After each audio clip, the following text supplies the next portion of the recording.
Ayun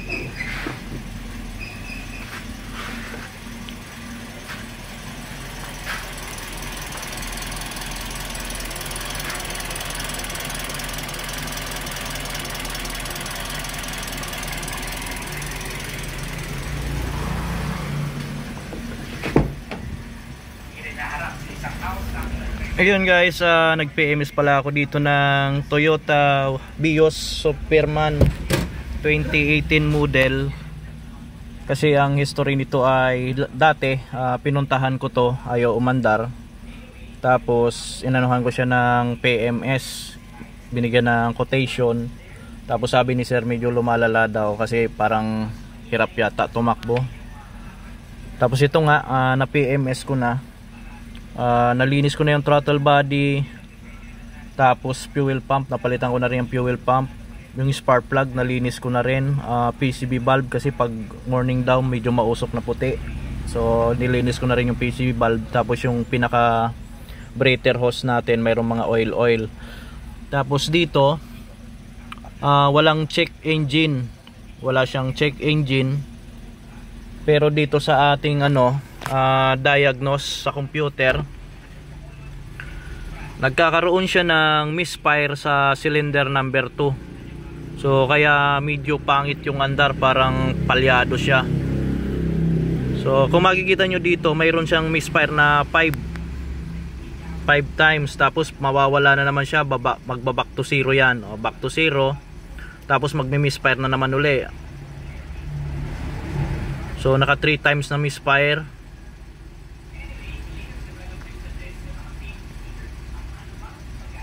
So hindi siya tuloy-tuloy, parang lang siya, parang minsan lalabas, minsan hindi. So pwedeng ang maging problema kasi nito, spark plug ito. So papalitan muna namin to ng spark plug.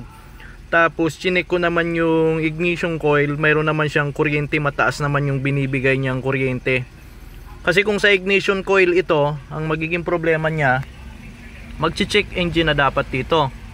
So wala siyang check engine. Ito yung mga trouble na laging nakatago. So hindi ma-check ng isang mekaniko lang ito kung hindi gagamitan ng computer para makita yung pinaka data. So kagaya nito, nakita natin na mayroon siyang misfire dahil dito sa natin sa scanner. Yung data niya nakikita natin, yung reading. So ayan, makita nyo 00 itong yung 1 0, yung 30, yung 40. Ibig sabihin ng 0 na yan, wala yung misfire. Pero pag nagka-count ng ganyan, may numbering, yan yung tinatawag na misfire. So ibig sabihin nagkakaroon ng problema dun sa natin, sa makina. So maaring yung spark plug hindi na nagsusunog ng maganda.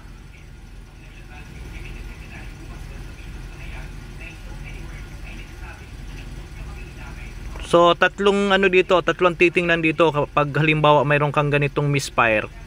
Ang fuel injector, ignition coil, spark plug. So hindi na natin masasabi kasing wiring, gawa ng hindi naman nag-check engine. O ayan, wala yung check engine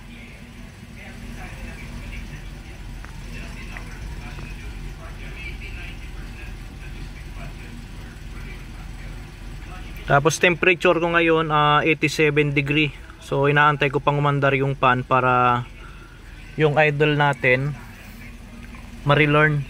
Kasi tayo ng throttle body, naglinis. So ang pag-ano ng relearn ng throttle body, kahit wala kayong scanner, paandarin nyo lang siya ng paandarin, tapos intayin nyo lang umandar yung auxiliary fan. Diyan yung masasabi, naka-relearn na yung throttle body.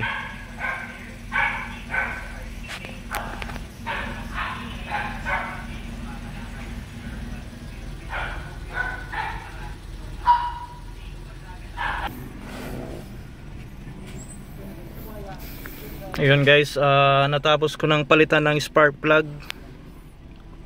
Tapos yung misfire natin sa cylinder number 2, wala na rin. Hindi na siya nagka-countdown.